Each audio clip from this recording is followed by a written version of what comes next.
The air was heavy with tension as the streets of the quiet suburban town held their breath. It was a Tuesday afternoon when everything changed. The sound of screeching tires filled the air, followed by the sickening thud of a body hitting the pavement.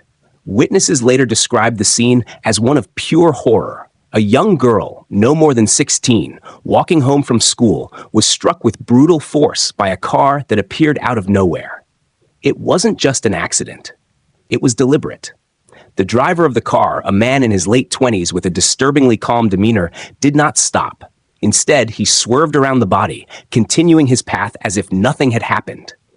But his actions were anything but casual. He had targeted her.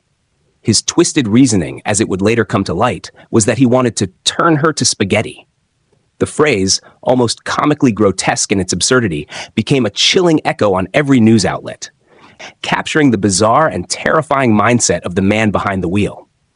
When police arrived at the scene, they found the girl barely alive, her injuries severe and lifeless eyes staring into the sky. Paramedics attempted to save her, but it was too late. The girl, named Emily, succumbed to her injuries on the way to the hospital.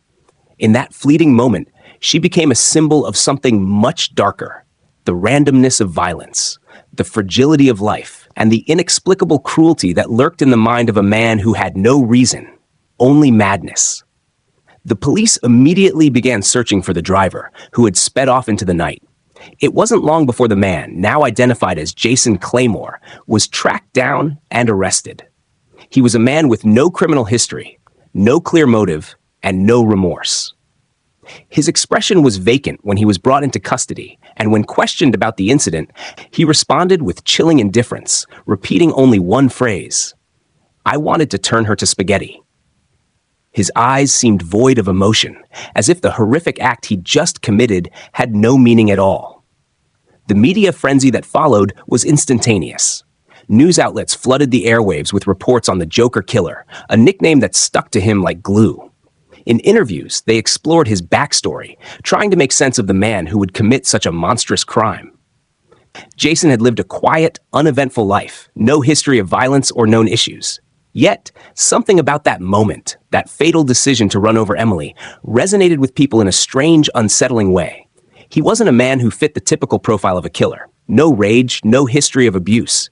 Just a cold, calculated choice to end a life for reasons no one could comprehend. As the town mourned, the focus shifted away from the tragedy itself. Instead, the grotesque fascination with Jason Claymore began to grow. He was no longer just a killer. He had become a symbol, a mystery, a person people wanted to understand, and disturbingly, even idolize. In the days following Jason Claymore's arrest, something unsettling began to unfold. While the town of Ashford was still reeling from the loss of Emily, the story of the Joker Killer was far from over. Across social media, in corners of the internet where the darkest corners of human nature seemed to congregate, a new phenomenon was growing. Jason Claymore wasn't just a murderer anymore. He had become a figure of fascination, even admiration, for thousands of people. It started with a few online posts, disjointed, cryptic messages on forums where people would normally discuss everything from conspiracy theories to obscure pop culture references. But soon, those posts multiplied. Fans, if they could be called that, began to flood social media platforms with admiration for Claymore, speaking about him as if he were a misunderstood genius, a tortured soul whose violent act was somehow a form of art. The hashtag Joker Killer began trending, its meaning as twisted as it was provocative.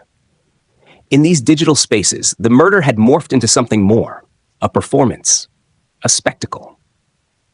What shocked many was the demographic of these newfound fans.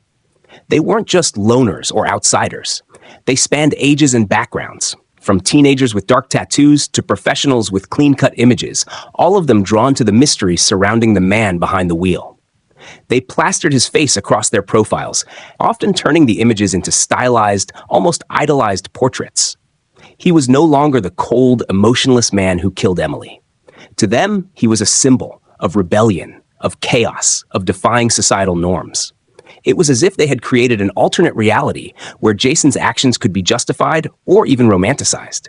In one particular thread, a user named Spaghetti King wrote an open letter to Jason, praising him for his brilliance in choosing such an unconventional method of murder. The post was filled with bizarre, almost poetic language, admiring the way he had turned an everyday tragedy into an act of grotesque creativity. Others followed suit, composing lengthy tributes to the Joker killer, interpreting his actions as a statement against a society they deemed broken and unworthy. For them, it wasn't about the loss of a life. It was about embracing the chaos and destruction that Jason represented. Among the followers were those who took things even further. A subculture of dark fandoms had sprung up, with online communities discussing Jason's psychological profile in chilling detail. They wanted to know more about his childhood, his mindset, the why behind his horrifying act. They started creating memes and fan art based on the Joker killer, their twisted way of expressing admiration for him, depicting him as an anti-hero or tragic figure. Jason's dispassionate nature seemed to resonate with them, as if they saw in him a mirror of their own feelings of alienation or disillusionment with the world around them. As this strange following grew, it became clear that Jason wasn't just a criminal. He was becoming a cult figure. The lines between reality and fantasy began to blur. People no longer saw him as a man who had taken an innocent life, but as an enigmatic character in a larger-than-life story. In the midst of the tragedy, the bizarre and terrifying allure of Jason Claymore had begun to take hold. For some, he had become more than just a killer. He was a symbol of defiance, of a world turned upside down. The more attention he received, the more his legend grew, and what began as a horrific crime turned into something much darker and more dangerous: a following. As Jason Claymore's online following exploded, so did the questions surrounding the psychology of his admirers. Who were these people who found themselves drawn to a killer? What was it about his grotesque act that resonated with them, sparking a twisted loyalty that was difficult to explain? To understand the phenomenon, experts began to dig deeper into the minds of these fans, offering chilling insights into the darker recesses of human psychology. At first glance, many of the followers appeared to be ordinary people, living normal lives with seemingly little connection to the world of crime or violence. There were teenagers with a love for dark humor, social media influencers with a penchant for controversy, and even professionals, engineers, writers, office workers, who spoke in reverent tones of Jason's bravery. To the average observer, their admiration for the Joker killer made no sense. But to those familiar with the psychological dynamics of fandoms, it was disturbingly clear. Psychologists pointed out that Jason's supporters often seemed to fall into a category known as parasocial relationships, the one-sided emotional connections that fans develop with public figures. However, what made Jason's case unique was the extreme nature of the parasocial bond. These fans didn't just look up to him, they idolized him, not despite his crime, but because of it. For some, the act of violence was an expression of defiance against a world they found unappealing or unjust. They saw in Jason not a monster, but an anti-hero, a figure who had taken the law into his own hands, unafraid of societal norms or the consequence of his actions. Many of these fans, though they might have been drawn to Jason's infamy at first, began to justify his actions in increasingly disturbing ways. They began to paint Emily's death as an accident of fate, something that didn't have the same weight as it did for the victim's family or the broader public. They viewed Jason's crime as a form of liberation, a rejection of the so-called system that they felt trapped within. It became less about the violence itself and more about the freedom that Jason's actions symbolized to them. The most disturbing part, however, was the way these fans formed tight-knit communities that shared a singular devotion to Jason. The forums and fan pages dedicated to him were not just spaces for admiration. They became echo chambers, places where members could reinforce each other's beliefs and further justify their disturbing infatuation. In these communities, members would share their own dark fantasies, weaving their perceptions of Jason into their lives. Some even began adopting aspects of his persona, wearing similar clothing, mimicking his mannerisms, or echoing his nihilistic views. It was as if they weren't just fans, they were adopting his identity as their own. The fan base also began to develop a cult-like mentality. They didn't simply admire Jason, they defended him fiercely. Anyone who spoke out against him, anyone who criticized his actions, was met with hostility. It became clear that this wasn't just a fascination with a criminal, It was the creation of a counterculture, one that glorified violence, chaos, and rebellion. Some of his followers even began to create fan art, depicting Jason in almost heroic terms, either as a misunderstood figure trapped by the system or as a vigilante standing against societal corruption. The act of murder, to them, had been reframed as a statement, a message that transcended the tragedy of the victim.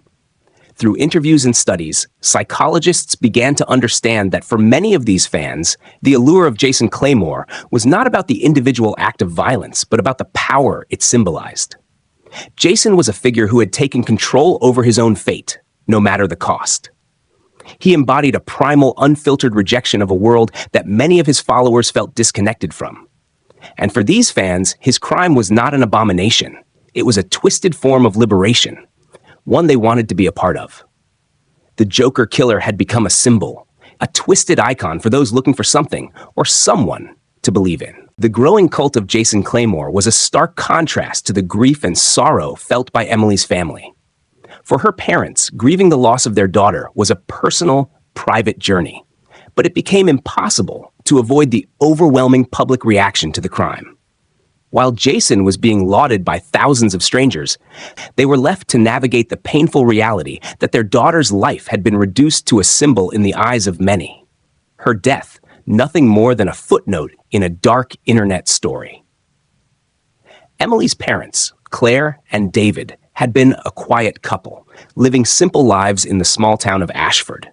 They had never imagined that their daughter would be the center of such media attention.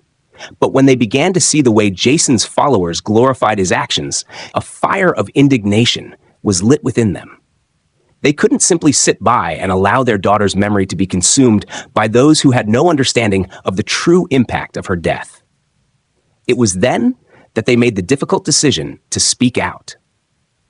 In a press conference that shocked the nation, Claire and David addressed the media, their voices shaking with a combination of anger and heartbreak.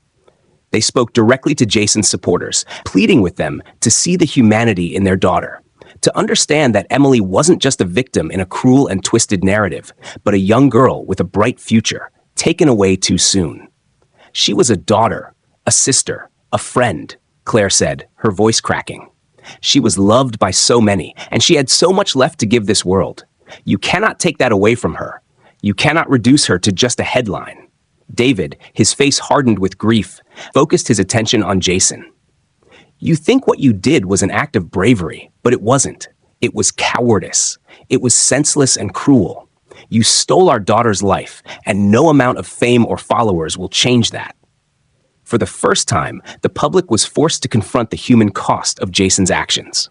The emotional outpouring from Emily's family was a stark reminder that behind every crime, there are real people who suffer. It was easy to forget this in the noise of the internet, where followers twisted the narrative into something more palatable, something less tragic. But Emily's parents had made it clear. Their daughter's death was not a spectacle, and it was certainly not something to be admired. The impact of their words was immediate. News outlets replayed the video of the press conference repeatedly, and for a brief moment, the fascination with Jason Claymore was overshadowed by the grief and pain of Emily's family. Social media users who had once idolized Jason now began to question their beliefs. Some deleted their posts, some expressed shame for their earlier comments, and others, though still entrenched in their support, found themselves in a moral dilemma. But for every person who reconsidered, there were still countless others who clung to their idealized version of Jason. His followers didn't just see him as a criminal, they saw him as a martyr, and the more people tried to demonize him, the more they rallied around him. It was as if the very act of Emily's family speaking out only further entrenched his supporters in their misguided adoration. In the days that followed, a dangerous shift occurred. The following that Jason had cultivated began to view the grieving parents with growing hostility. They labeled Claire and David as weak, for grieving and blind to the meaning behind Jason's actions. The lines between right and wrong blurred even further. The killer, once a villain in the eyes of the public, was now a figure of resistance, at least in the eyes of his followers. Claire and David's attempt to reclaim their daughter's memory had only deepened the divide between the fans and the rest of the world. For some, Jason had become a symbol of rebellion, of defiance against a world that they felt was suffocating them. Emily's family, however, had one goal in mind: to remind the world that their daughter was a real person, not just a tragic statistic or a character in a story that could be rewritten to fit the whims of the internet. Despite the growing animosity, they refused to back down, knowing that the fight for their daughter's legacy had only just begun. As the months passed, Jason Claymore's notoriety continued to escalate, and with it, the intensity of his fan base. What had started as a disturbing fascination with his crime transformed into a fervent, almost cult-like obsession. Despite the public outcry, the grief of Emily's family, and the mounting pressure from law enforcement, Jason's followers remained unwavering. They didn't see a killer. They saw a misunderstood hero, a tragic figure misunderstood by the world. To them, Jason was not just a criminal. He was a living symbol of chaos, an icon of defiance against an oppressive society. As authorities closed in on him, Jason seemed to slip further into the shadows. His social media activity became sporadic, and he became increasingly elusive, hiding from the law while his followers continued to shower him with messages of support. They viewed him as a martyr, believing that his eventual capture or death would cement his place in history as the ultimate rebel. The more elusive he became, the more mysterious and powerful his myth grew. Then, without warning, Jason made a chilling move. Using an anonymous platform, he broadcasted a manifesto, an almost rambling, incoherent message that seemed to echo the thoughts of a man on the edge.